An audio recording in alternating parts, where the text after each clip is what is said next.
Merhaba, ben Vinícius. Hi, I'm Vinícius. And this was, I guess, hi, I'm Vinícius in Turkish, since I'm here in Turkey and I'm trying to learn some Turkish. Didn't quite learn yet, but anyway, let's keep going, right? Okay, so my name is Vinícius. I'm from Brazil. That's that's what explains the terrible accent. And I'm here to talk about Casal Partiu. Casal what? Okay, don't worry. It's a Portuguese expression. Casal Partiu means kind of like the couple that went away. Okay, so this is about my wife and I. We are both traveling for the last 3 years. We are kind of digital nomads, and this video is kind of to celebrate our 30th anniversary on the road and also to tell a little bit about our story. Patricia, my wife, and I, we are both Brazilians.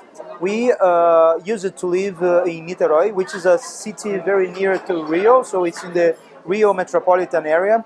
And in 2009, we had this trip to Buenos Aires, and we really liked the city.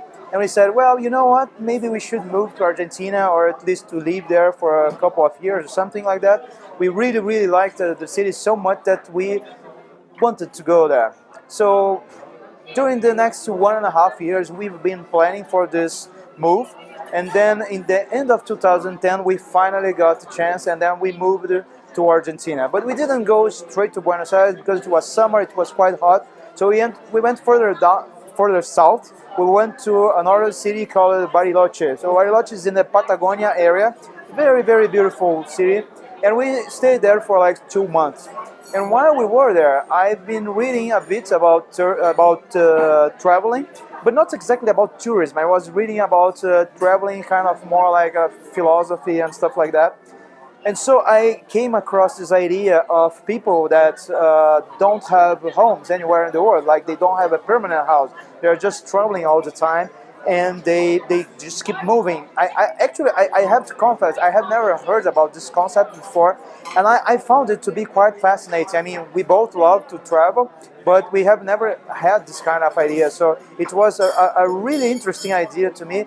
And what was most striking as I was reading about it is that I realized at that moment that all of the necessary things to make it possible, we kind of had all of that already sorted out. I mean, we already had our work, like we did our work remotely at this point. We could work with our team back in Brazil remotely. We had some money that we could use for this kind of thing. So we said, you know what? Maybe we could try to do something like this, right? So I talked about this idea with Pati, and she was very receptive, and she really liked this a lot as well.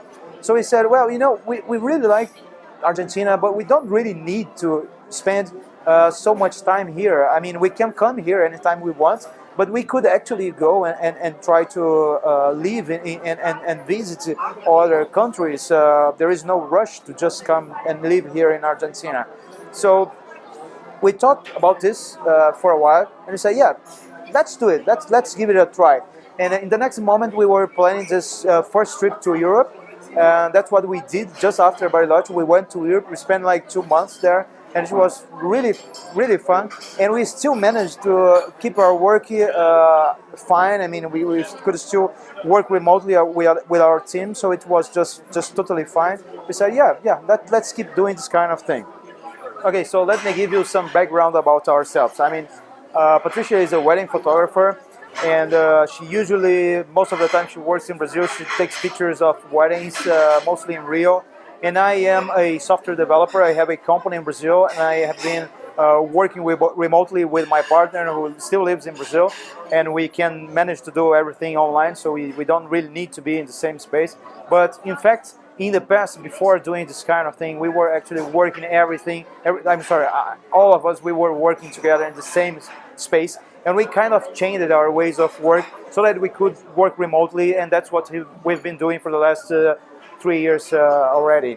So our work didn't really change completely after we decided to leave Brazil. In fact, I've been doing pretty much the same work, but in the case of Pati, it changed a little bit because, of course, for the weddings, she has to go to the weddings, she has to go there and take the pictures of the weddings. So if we are in other parts of the world, how can she actually do those weddings in Brazil? How can she shoot those pictures? So in the beginning, what we thought is, well, if we go to Argentina, she could come back to Brazil like every month, because it's so close. She could take a flight and she could go there and take some pictures during some weekends and then come back and then go again to Brazil. And during the year, she could go to Brazil several times and it would kind of work. But the thing is, it really worked. And so in the first year, we decided to do that. And since we decided not only to stay in Argentina, but actually to go to other parts of the world, what we realized is, since she had to come back to Brazil every month, we realized that we couldn't really go very far. We had to do some kind of trips around Brazil, like in South America. So in this moment, this first moment, we took the chance to visit places like Chile, Uruguay, other parts of Argentina, Venezuela, Colombia, Curacao. So we were kind of close to Brazil in this first year. So the reason of this video is because we really would like to tell a little bit about this story, and specifically during these last 3 years, our friends or people that we meet on the road, they always bring some questions, they raise some questions that are kind of interesting and they kind of repeat themselves. So we decided to take some of those questions and try to answer in this video. So one of the things that people always ask is, okay, so you don't have a house anymore. What do you do with your stuff? Where are your stuff? How do you carry your stuff with you? Well, actually, in the beginning, when we were planning for this trip, we thought, well, we are just going to move to Argentina, right? We are going to move to Buenos Aires. So we just take our stuff and we move to Buenos Aires. Okay, so the idea is quite straightforward, but it doesn't really work like this, because it's kind of a hassle to try to move so many things that we had to Buenos Aires. And on top of that, it was really expensive. So in the end, at some point, as we were trying to plan this, Pati came to me and said, well, you know what, why don't we just sell our stuff or try to give away what we don't want or anything like that, and maybe we could just buy new stuff in Buenos Aires. I mean, we could just buy what we really need. I said, yeah, of course, I mean, this makes total sense. So as we were planning for this trip, we actually took the time to sell everything that we had. We sold lots of stuff and we gave away lots of stuff, and in the end we had like this briefcase with some of our clothes, some of our stuff, but mostly had really gone. And that was actually good, right? Because then we had this kind of freedom to go wherever we want. We didn't have to carry so much things with us. Anyway, we went to Argentina, we got this new idea about traveling the world.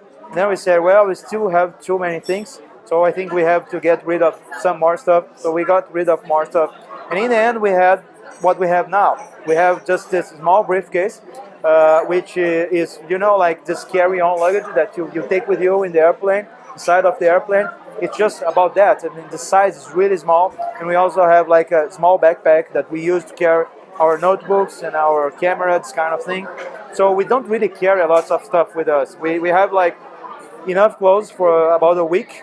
After a week, we have to wash those clothes and then we use them again. I mean, it's really repetitive, but anyway, it's what we need. We don't really need more than that. In the end, like in the past, we had this wardrobe full of clothes. Most of them we didn't even know that we had. We didn't really use all of that. We just had like a few clothes that we were using repeatedly anyway. So in the end, now we just have those clothes that we really like, we take with us. The others we don't have anymore. And it really gives you a lot of freedom. You can't imagine what it is to not have all those many things that we really don't need and we really don't use in the end. So that was the first question. What we do with our stuff? Well, we don't have that much stuff anyway. What we really need, even now, like if I don't know, if people took away our clothes, it wouldn't be a big deal. What we really need, what we really care, is our notebook and our camera. That's it. I mean, the rest we can just buy others if we need. It's okay. It's no big deal, really. Why are you doing this, guys? I mean, why are you traveling like this? Why don't you just settle down and have a home like everybody else? Well, maybe my answer to this is, why not? Why wouldn't we not do like that if we could? I mean, it's a lot of fun. It's really nice. Actually, I have to tell you something. When we were there in Bariloche, and I was reading about this thing about traveling, there was one sentence. There is this phrase that I really really liked. I don't remember who said that, but it really really was remarkable to me. It was something like this: the world is a book. The person that doesn't travel, doesn't go away from the first page. It's the person is always in the first page, and that's exactly what we feel now. Like, really, I mean, the world is really, really interesting. There are so many interesting places to visit, so many beautiful places, so many interesting people to meet, so many different, I don't know, situations to experience, and we really, really enjoy that, and that's why we are doing this. That's the basic reason. I mean, it's kind of a curiosity and mixed with a sense of really experience so much fun, so much joy that we couldn't be doing anything different from that. And on top of that, I mean, why would we choose to have just an ordinary life? I mean, a normal life that everybody has. I mean, we could, but why? If we can try something different, let's do it. So that's the main reason why we are doing this. Next question is, when do you plan to stop? I mean, really, I have no idea. I don't know if we will even stop at some point. I guess maybe we will, but we really, really don't know. We absolutely love to do this. So, man, I don't see why we would stop doing this. I mean, only if we really, really can. But if we can still do it, we'll probably keep going. Until when? I really have no idea. So next question is, of course, what if something goes wrong? Well, if something goes wrong, well, I guess we'll have to figure it out, right? I don't know. But okay, so let's talk about something that kind of went wrong, all right? So another topic that comes very often is about health. So how do you do? Like, if you are sick and you are in a foreign country, what do you do? How things are going to, you know, this kind of thing. Okay, so actually we had kind of a bad experience at some point. Like last year, we were in Thailand, and then we were taking a flight to go to Malaysia, to go to Kuala Lumpur. And as we were taking this flight, during the day in the airport, Patricia began to feel really sick. She began to, she began to have like a fever. She began to feel like very bad headaches. And we didn't really know what was going on. And then as we arrived in KL, she was really, really, really feeling sorrow. And then we went to the hotel, and that thing would have just got worse and worse. And for 2 days, she was absolutely miserable. It was really, really bad. So at some point, we realized, well, you know what? We really need to find a doctor. We need to do something about that. So we went to this mall where we've been before to have something to eat. And we saw in this mall there was a clinic. So we decided to try this clinic because it was really the only place that we knew. So we went there, and we decided to try to have a doctor to see her. Well, it turns out that it was quite easy. She just came, completely unannounced. She said, well, you know, I'm feeling not so good, so maybe some doctors could help me. And then the person, yeah, sure. Just sign some forms here, write your name, this kind of stuff. Like, took some five minutes. She waited for like another 5 minutes, and then a doctor came. She went there and talked with the doctor, and the doctor realized that, you know what, maybe it could be dengue fever. Dengue fever is something that we are very used in Brazil. She've never had this before. I've never had this before, but it's something that we kind of know about because lots of friends have had this kind of thing, and she could be feeling this kind of thing. Anyway, so the doctor said, you know what, let's make some exams. So you go to the lab, the person will collect your blood and he will make some exams. And the lab was basically on the same place, just another door. So she went to the lab, she collected the blood. Like 15 minutes later, the guy came and called her and said, well, actually there was a funny story because the guy came back and the guy was walking down to the doctor to give the result to the doctor, and then the guy looked at Pati and said, bad news. Well, he wasn't really supposed to say that. This is just funny because he was kind of, he couldn't contain himself, so he said, bad news, it's dengue fever. So Pati was like, oh, okay, dengue fever. So we went to the doctor, and the doctor said, well, let me see your exam. Pati already knew, yeah, dengue fever. Oh, sorry, you have dengue, okay. Well, anyway, what was very remarkable about this experience is that it was really fast compared to Brazil, like really, really fast. She came unannounced, she get out of the clinic knowing everything, having seen the doctor, having done an exam, having seen the doctor again.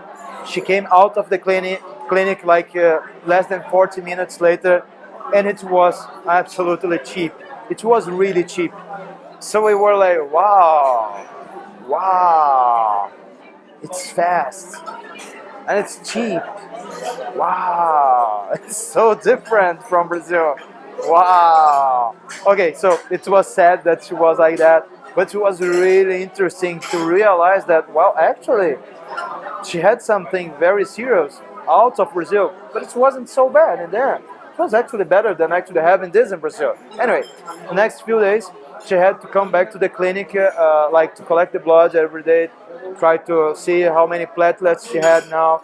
And I mean, because the kind of treatment, you just check the platelet numbers. And every time we went to the clinic, it was the same thing. It was fast and it was cheap. At some point, the platelets dropped so much that she had to go to the hospital. So that was when we got a chance to know how the hospital was. So we went to this hospital that was recommended by the doctor. The hospital was like, I don't know, like a 5-star hotel. It was amazing. It was really, really good. It was so beautiful and it was so easy to do stuff there. And on top of that, everybody would do everything in English. The forms were in English. It was really, really easy. So she got also in the hospital a very good treatment. It was fast and it was cheap. So in the end, we spent a week in KL in Malaysia. It was enough so that she could recover, and we learned a very important lesson. Now I always say that if I get sick, my treatment is to take a plane and go to KL. I go to Malaysia. I will go to have my treatment there. I'm not going to Brazil because it's so much better there. So what we've learned in this experience is that sometimes if you are sick out of your country, maybe it's even better depending on where you are. Of course, not every place is like Malaysia, but it was like an eye-opening to us because we realized that maybe it's not that much of a big deal, especially in our case comparing to Brazil, where things are kind of complicated in terms of trying to treat from some kind of health issue, right? And another topic that comes often when people think about the things that could go wrong is like, what about the dangers? What about the dangers of the place that we are visiting? Aren't you afraid of the dangers? Well, it's kind of funny, because as you probably know, like Rio is a really, really dangerous place. And we've been living Rio most of our lives. And so we lived in a very, very dangerous place. If we are traveling to another place, it's almost sure that it's not going to be as dangerous as Rio. What is kind of dangerous is the fact that we are not familiar with the other place. We are familiar with Rio, so we kind of know what to do to be a little bit more protected in Rio. But we don't exactly know what to do in other places, and that's true. That's kind of a danger. But it's only a danger if you don't study, if you don't prepare yourself. So what we do is, before going to any place, before going to any city, I study about it as much as possible. I try to understand what are the kind of risks, what are the kinds of things that we should avoid, what are the kinds of tricks that they do with the tourists. All of those things, they are on the book. You just have to read the book. You just have to check on the internet. You just have to, to study about it. And that's what we do. Since we always prepare ourselves very often, like in places where there are very common, very well-known tricks that they do with tourists, for instance, we already know. So we go there, we see the tricks, it doesn't work with us, we just keep going to another place, and it's all right. So what kind of problem we had in those 3 years? Actually, we had only once a problem related to some kind of violence, but not exactly violence compared to what we are used to in Rio. When we were in Bariloche, we rented a car for like 2 months. So we had this car with us. Every night the car would sleep, would just be parked on the street. And then by the end of our stay, I decided to do some check on the car to see if everything was fine so that I could return the car. And when I was checking the car, I realized that the spare tire, you know, the one that you use if you have a flat tire, this kind of thing, it was gone. I mean, someone took it. Someone stole our spare tire. We didn't even realize, and this probably happened as soon as we arrived in Bariloche, but we didn't realize. I mean, it just happened. So what we did, we bought another one, we replaced it, and returned the car. Okay, so not a big deal. Speaking of cars, I'm actually a specialist of doing something really bad with the cars. Every time we rent a car, I find a way to make the battery die. So I always forget the lights, switch it on as we go and park the car, and we come back and the battery is dead. Okay, so that's the only kind of trouble that we face most of the time when we rent a car, but that's caused by myself, so no big deal. The danger in this case is just myself. But coming back to the health thing, which I think in the end is like the most, how can I say, but the most tricky part. What we try to do as we are here, we try to just be healthy. So we try to prevent any kind of sickening to happen in the first place. So there are two things that we try to do. Firstly, we try to have we try to eat well. We try to be very conscious about what we are eating. So of course that we fail quite often. We really fail so much often, you can't imagine. But still, we are learning and we are conscious. So actually, okay, no, that's okay. So Pati is just writing something here. She's writing chocolate. Why? Because we just had some chocolate. All right. So who am I to be talking about that, right? Okay. But again, I'm even sweating here. Wait, let me explain. So in the first year, I have to confess, we just left Brazil. We were so excited about all of that, and we began to eat. I mean, we would go to those awesome places like Bariloche. Bariloche is well known for chocolate, for ice cream, and for being absolutely beautiful and awesome. What do you do in this place? You eat like crazy. That's what we were doing all the time, eating like crazy. And we went to other places where, I mean, food was just delicious. So in the first year, we got fat. We ate so much. It was amazing. But after this time, we realized, well, you know what? We have to fix that. So in Malaysia, when Pati had this problem, I realized, well, you know what? We could take the chance now to even not only cure her dengue fever, but let's also cure our eating fever, right? So what we did is I kind of found this scale, this portable scale, which was so small. It's so small that's like the size of a netbook, and it's really portable. So we decided to buy it and we carry it around. We have been carrying this thing around for the last 2 years, and it's quite amazing because we learned that we could really lose weight if we could just measure.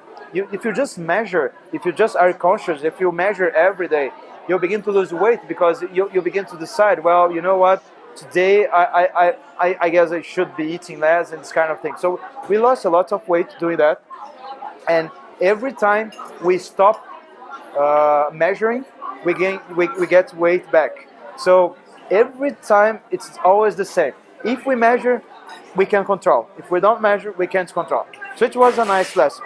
On top of that, I've been reading some books about diets and this kind of thing, what we could eat, health, and still be easy to do at home. And we came across this thing called a galette that I do every day. I do in the morning, and often I do at night also, and this helps us quite a lot. And also, we do some exercise. So in the beginning, we weren't doing any exercise, but then, especially this year, we said, you know what, we really need to do some exercise. We need to keep our body fit. So what we do is, like in some moments of this year, in places like Argentina or Brazil, we could go to a gym very easily. So we did that. We went to the gym, but we didn't only make fitness exercise. We also decided to learn new things. So like in the 3 months or the 4 months that we stayed in Rio, I decided to go to a functional training so that I could learn lots of functional exercise. And we also went to Pilates so that I could learn some kind of Pilates exercise also. So we learned quite a lot. And now that we are here in Turkey, we are actually using this learning because we created a program for us, and we almost every day we are doing quite good exercise at home. I mean, you can do lots of exercise at home, and it can be actually quite hard as long as you know what you are doing, as long as you have trained it before in some place. So that's what we did, and now we are trained. So by doing that, most of the time we can just keep our health in check, and it's all right. No big deal, really. Next question is, okay, but if something really, really bad happens, so what? You are away from your country, you have nobody around, what do you do?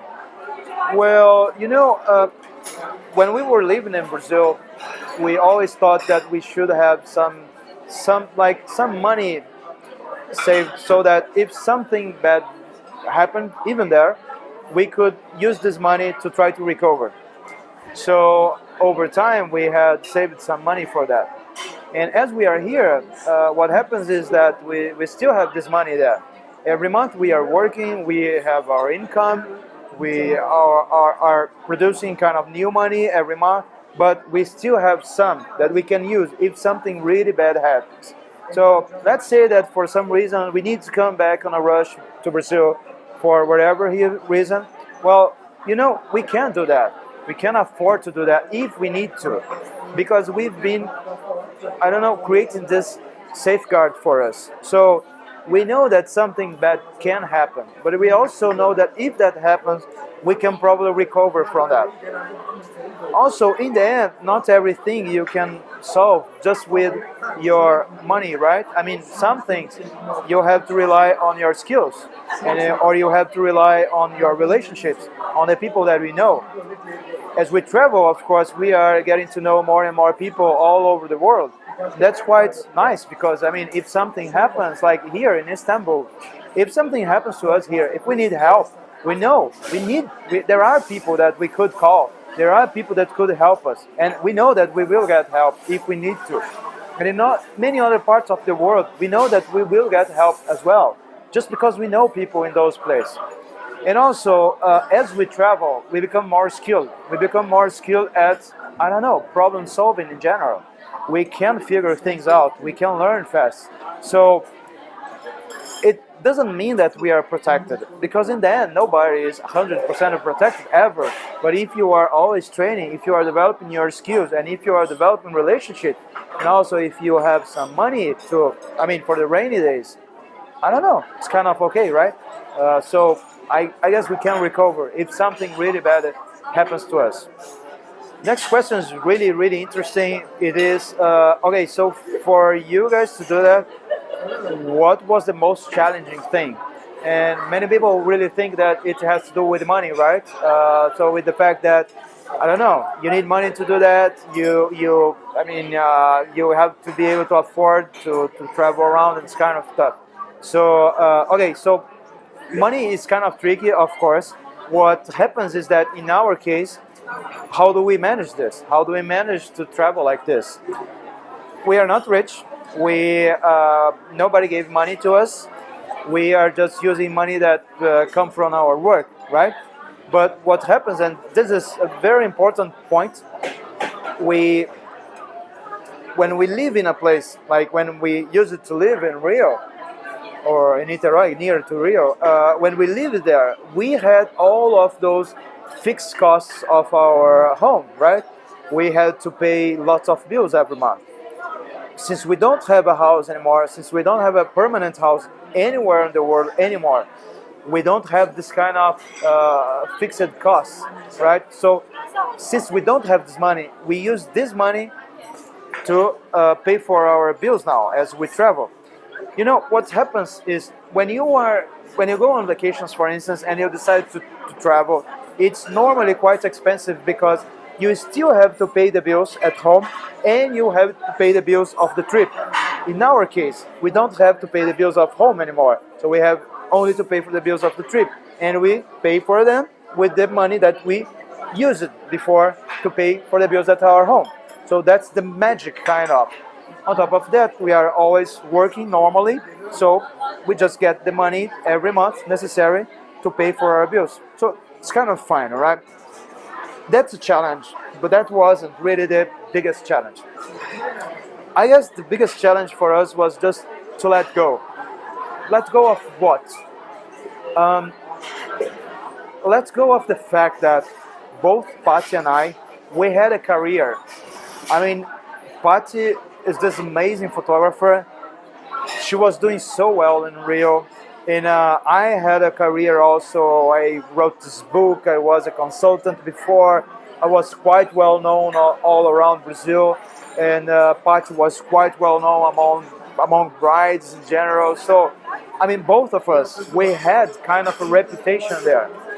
And when we decided to travel, when we decided to go to new places, in those new places, nobody knows about us. Nobody cares. I mean, who are those two people? They're just nobody, right? So it's like I don't know. I mean, it's like beginning everything again. And if you want to do that, it's I think that's the bravest thing to do.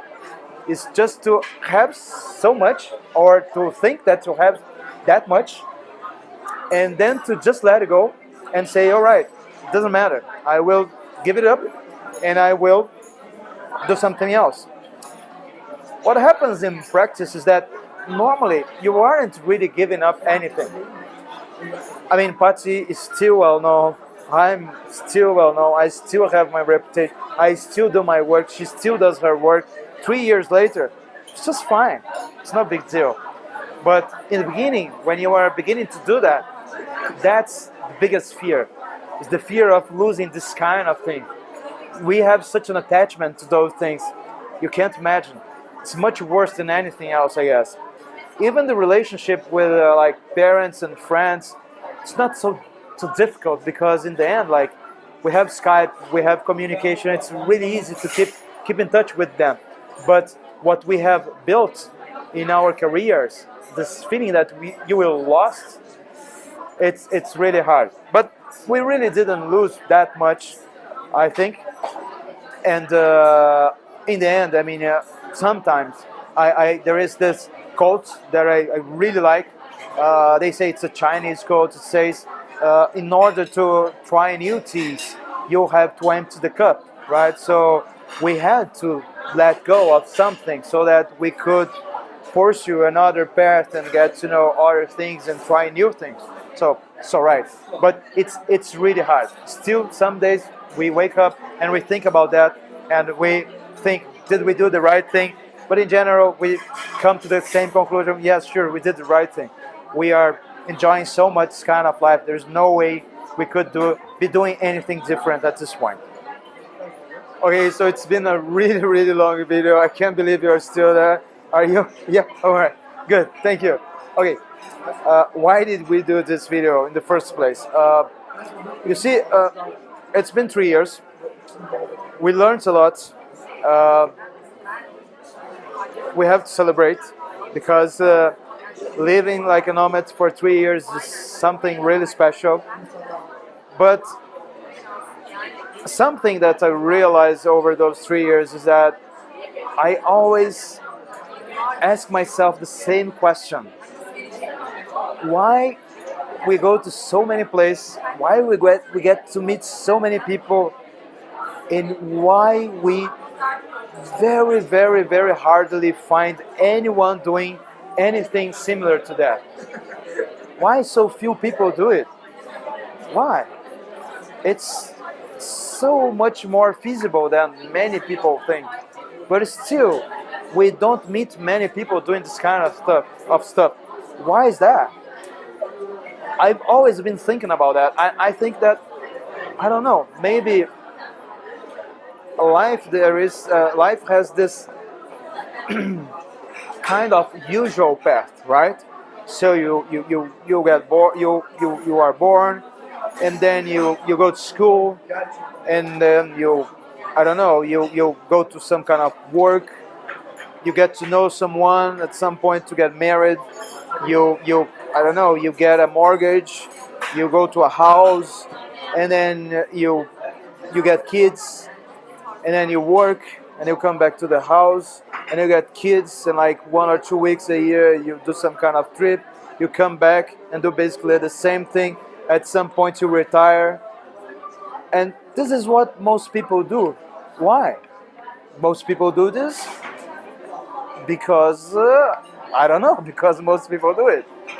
Because in the end, if you think about that, this path, which is the path that most people follow, is one path of many that people could choose from. Why do most people choose this one? I have no idea. Maybe it's just because everybody's doing it. But anyway, it's just one possibility. It's not the only one. And that's what we are finding out in our own experience. The path that we've chosen, it's kind of a different path. It's absolutely rewards in every way that you can possibly imagine. It's not as risky as it sounds. It's actually very enjoyable. And we still get to do what most people do. We get friends, we enjoy those friends, we get to know more people, we get to experience life in a city. It's really nice. So I was thinking, maybe some more people could get a bit of inspiration and think about this also as a different path, but also, most importantly, as a feasible path.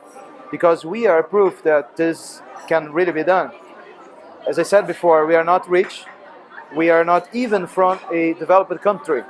We are not American. We are not European. We are Brazilians. And still, we can do this kind of thing. Why can't you? Why can't another people anywhere in the world, right? Maybe if you are a bit older, might be more difficult. Maybe you have debts. Maybe you have more commitments in your life. I don't know. But especially for young people, if you are young, if you still have all of your life ahead of you, think about what we are doing. Think about that as a possibility also. Maybe you don't need to follow the same steps that everybody else has been following. There are other people doing the same thing that we are doing. Get to know them. Get to research about them. And maybe you will consider that this is an interesting and alternative kind of life also to be followed.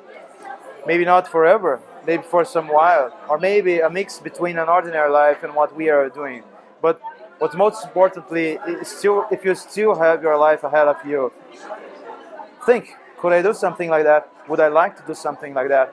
What I can tell you from our experience is that it's been amazing, man. If you like it, come on, go ahead. Try to follow that. Try to create some kind of experience like that for you as well. I guess you will like it just as much as we are absolutely loving it. Well, thanks for your time. See you later. Bye bye.